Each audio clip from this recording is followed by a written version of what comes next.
Hello दोस्तों, आप सभी का स्वागत है एनीमे की इस दुनिया में। तो इस एपिसोड की स्टार्टिंग में हम लोग लुओ और दोनों लड़कियों को देखते हैं जो कि कैरेट से रॉयल पैलेस जा रहे थे और थोड़ी देर बाद ही वो लोग रॉयल पैलेस के सामने पहुंच जाते हैं। जिसके बाद लुओ कैरेट से उतरता है और पैलेस को देखकर बहुत चक्का रह जाता है। अरे बाप रे, ये तो काफी बड़ा है यार। उसी वक्त एक गार्ड आकर होंगयुन से कहता है कि मैजेस्टी, आपसे मिलने के लिए लॉर्ड शुआलुंग आए हैं। वो आपसे किसी जरूरी टॉपिक पर बात करना चाहते हैं। जिसके जवाब में होंगयुन कहती है कि उनको बोलो कि वो मेरा हॉल में इंतजार करें। इसके बाद सीन शिफ्ट होता है और हमें होंगयुन को दिखाया जाता है। उसने अपने ड्रेस को चेंज कर लिया था जो कि एकदम रॉयल ड्रेस होती है। और तब हमें यह भी पता चलता है कि होंगयुन असलियत में बेशुई किंगडम की क्वीन है। आगे लॉर्ड शुआलुंग होंगयुन से कहता है कि मैजेस्टी, मुझे माफ कीजिएगा, मैं आपको डिस्टर्ब नहीं करना चाहता था, लेकिन मुझे आपसे एक जरूरी बात करनी थी। तो वहीं लुओ और क्षुई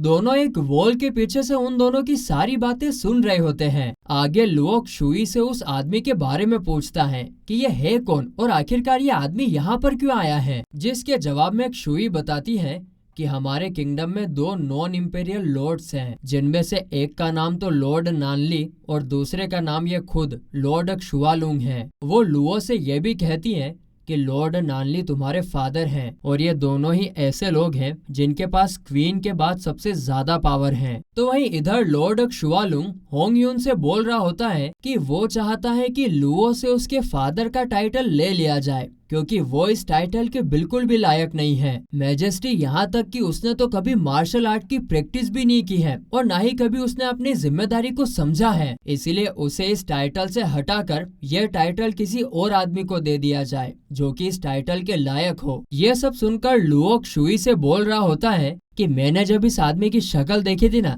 तभी मुझे लगा था कि इसके इरादे कुछ ठीक नहीं है और देखो इसको, ये तो मुझे ही निकलवाना चाहता है यहाँ से। वहीं इधर होंगयुन शुआलुंग से कहती है कि क्या आप जानते हैं कि आप क्या कह रहे हैं? लॉर्ड नानली वो आदमी है जिन्होंने मेरी जान बचाई थी और उन्हीं की वजह से आज मैं जिंदा हूँ और आप चाहते हो कि मैं उनके बेटे से उनका टाइटल वापस ले लूं। अगर मैंने ऐसा भूल कर भी कर दिया तो किंगडम के लोग ही मुझे यहाँ से निकाल देंगे। जिसके जवाब में लॉर्ड शुआलोंग कहता है कि मैजेस्टी, मैं जानता हूँ कि लुओ को ये टाइटल इसी वजह से दिया गया है क्योंकि वो लॉर्ड नानली का बेटा है, लेकिन लुओ इस टाइटल के बिल्कुल भी लायक नहीं है मैजेस्टी। और मुझे तो लगता है कि उसे शायद मार्शल आर्ट से भी डर लगता है, इसी वजह से तो उसने कभी कल्टीवेशन की प्रैक्टिस तक नहीं की। और इसीलिए मैं चाहता हूँ कि इस टाइटल को किसी ऐसे आदमी को दिया जाए जो कि इसके लायक हो। तो अब लॉर्ड शुआलुंग की बातों को सुनकर होंगयुन को गुस्सा आ जाता है और वो शुआलुंग को चुप होने को कहती है। तभी वहाँ पर लुओ और क्षुई भी आ जाते हैं। लुओ शुआलुंग से कहता है,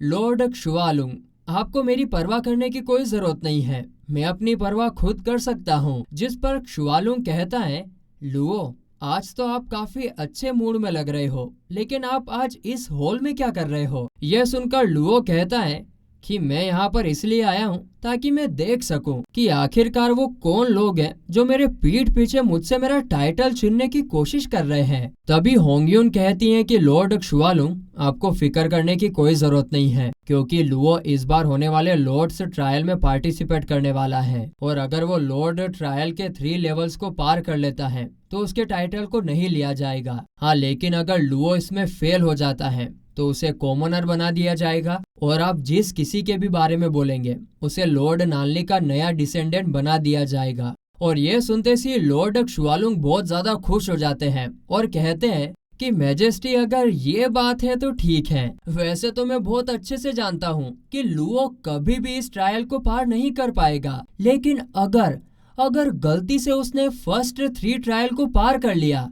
तो मैं अपनी पोजीशन से रिजाइन कर दूंगा। इतना खुला चैलेंज देने के बाद शुआलुंग वहां से चला जाता है। जिसके बाद होंगयुन क्षुई से पूछती है कि अगर लुओ इस ट्रायल में हिस्सा लेता है तो क्या वो पास हो पाएगा? जिस पर क्षुई कहती है कि आप फिक्र मत कीजिए, लुओ इस ट्रायल में जरूर पास होगा। इसके बाद सीन शिफ्ट होता है और हम लॉर्ड शुआलुंग को देखते हैं जो कि अपने बेटे के साथ बैठकर हॉल में हुई सारी बातों को डिस्कस कर रहा था। वो कहता है कि क्वीन को बेवकूफ बनाना तो काफी आसान था और वो दिन दूर नहीं है जब मैं क्वीन को हटाकर उसकी जगह ले लूंगा। तभी उसका बेटा कहता है कि फादर आप फिक्र मत कीजिए, लुओ ने तो बचपन से कभी भी कल्टीवेशन की प्रैक्टिस की ही नहीं है और इसका मतलब तो यही हुआ कि वो लॉर्ड ट्रायल में बहुत बुरी तरीके से हारने वाला है। लॉर्ड ट्रायल को तो सिर्फ वही पास कर सकता है जिसने 6th level of body cultivation को अचीव किया हो। जिस पर लॉर्ड शुआलुंग कहता है कि हाँ मैं जानता हूँ बेटे, इस ट्रायल में लुओ काफी बुरी तरीके से फेल होने वाला है और हाँ उसके फेल होते ही मैं तुम्हें ही अगला नॉन इम्पीरियल लॉर्ड बनाने वाला हूँ, इसीलिए तुम खुद को तैयार कर लो बेटे अगला लॉर्ड बनने के लिए। तो वहीं दूसरी तरफ हम लुओ और क्षुई को देखते हैं। वहाँ पर क्षुई लुओ को बता रही होती है कि शायद तुम्हें याद नहीं होगा मगर तुम्हारे डैड लॉर्ड नानली की वजह से इस ट्रायल को स्टार्ट करवाया गया था और लॉर्ड्स ट्रायल में जो आदमी सबसे पहले 3 ट्रायल्स को कंप्लीट कर लेता है उसे एक लॉर्ड की पोजीशन दे दी जाती है। हाँ लेकिन 4th ट्रायल को आज तक कोई भी आदमी पास नहीं कर पाया है और किसी को भी नहीं पता कि 4th ट्रायल में क्या है। और तुमको बता दूं कि इस बार तो लॉर्ड शुआलोंग का बेटा भी इस ट्रायल में हिस्सा लेने वाला है और वो एक काफी ज्यादा पावरफुल कल्टीवेटर है। यहाँ तक कि सभी लोगों को यही लगता है कि वो काफी ही आसानी से इन तमाम ट्रायल्स को कंप्लीट कर लेगा। जिस पर लुओ कहता है अच्छा ऐसी बात है, लेकिन मेरे हिसाब से इतना जल्दी किसी को जज नहीं करना चाहिए क्योंकि अभी तो लॉर्ड ट्रायल स्टार्ट भी नहीं हुआ है। तो वहीं लुओ के इस बदले हुए और खतरनाक एटीट्यूड को देखकर पहले तो क्षुई काफी चौंक जाती है और फिर वो कहती है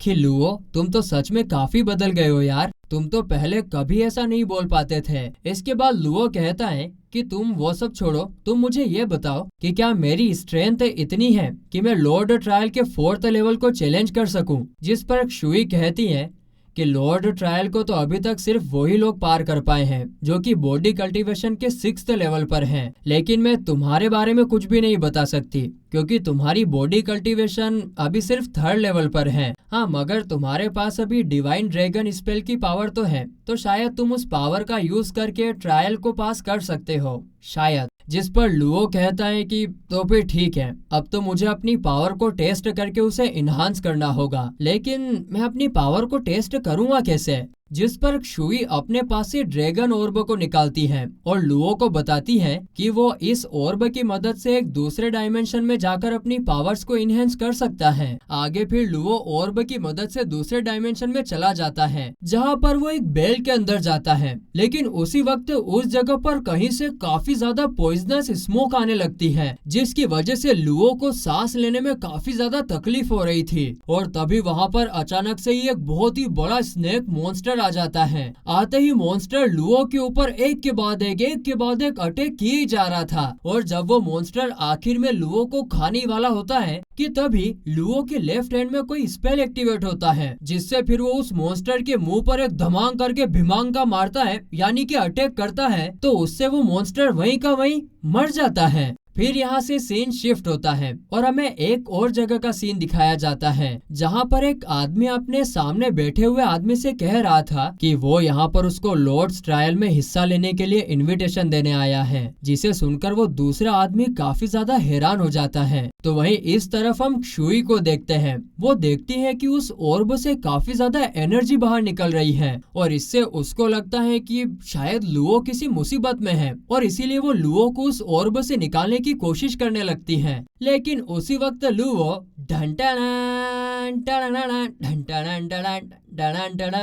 एकदम मस्त हीरो वाली एंट्री मारते हुए उस ऑर्ब से बाहर निकलता है और उसको देखकर क्षुई की आंखें फटी की फटी रह जाती हैं। वो लुओ से पूछती है कि आखिर वो इस ऑर्ब से बाहर आया कैसे। जिस पर लुओ कहता है कि सही बताऊं तो मुझे खुद नहीं पता कि मैं बाहर कैसे आ गया। हाँ मेरे लेफ्ट हैंड में कोई स्पेल एक्टिवेट होने के कारण मैंने उस स्नेक मॉन्स्टर को हरा दिया था। जो सुनकर तो क्षुई और भी ज्यादा हैरान हो जाती है और फिर वो लुओ को कहती है कि अगर ऐसी ही बात है तो चलो देखते हैं, और वो उसको लड़ने के लिए चैलेंज करती है और इसके बाद वो लुओ पर फायर बॉल से अटैक कर देती है, मगर लुओ बहुत ही आसानी से उसके अटैक को रोक लेता है। जिसके बाद क्षुई एक लोटस स्पेल को एक्टिवेट करती है जिससे लुओ के ऊपर भड़ाभड़ स्वॉर्ड्स की बारिश होने लगती है। लेकिन हमारे लुओ भाई साहब उन सारे अटैक से भी बच जाते हैं और फिर वो क्षुई को कहता है अरे ये क्या आधी आधी ताकत लगा रही हो, अपनी पूरी ताकत से लड़ो जरा। जो सुनकर क्षुई एक बहुत ही बड़े स्पेल को कास्ट करने लगती है और फिर उस स्पेल से एक काफी बड़ी स्वॉर्ड निकलती है और वो स्वॉर्ड एकदम फुल स्पीड में लुओ की तरफ जा रही होती है। और इसके जवाब में लुओ भी अपने लेफ्ट हैंड में उसी स्पेल को एक्टिवेट करता है